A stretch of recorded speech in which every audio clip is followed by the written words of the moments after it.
I went to a church a couple years ago that had a they had a message that they shared one Sunday, and it was whoever wins the kids wins. And the message behind it was if the Kardashians win the kids, Kardashians win.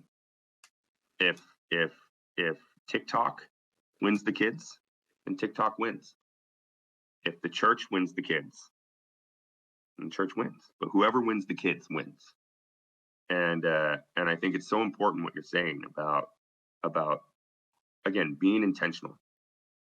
What do we expect out of our children, and what is our scope of influence? And how do we want them to grow up with healthy mindsets? I mean, my dad mentioned it just a little bit ago. That mental health is further ahead now than it's ever been in I think the history of the world.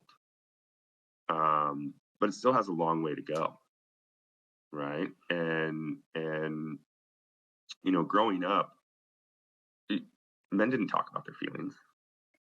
You weren't given a space where it was safe to say, hey, you know what, I'm feeling a certain type of way about this, right? I'm having some emotional difficulties. I'm having some mental difficulties.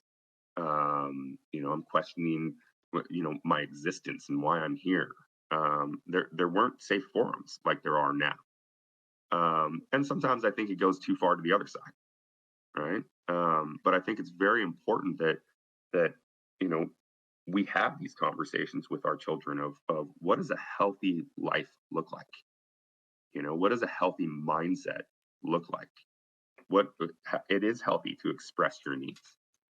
It is healthy to recognize that you have judgments, and that in those judgments you can then reframe that. So whoever wins the kids wins, and it's going to be the same for this generation as it is for the next generation.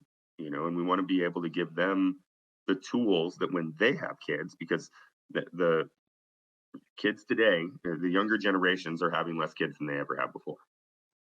Right? They're just fine not having children and having pets instead. But some of them out there are building families and do want that, and giving them the healthy tools that they can then train that next generation and the generation after that, the generation after that. So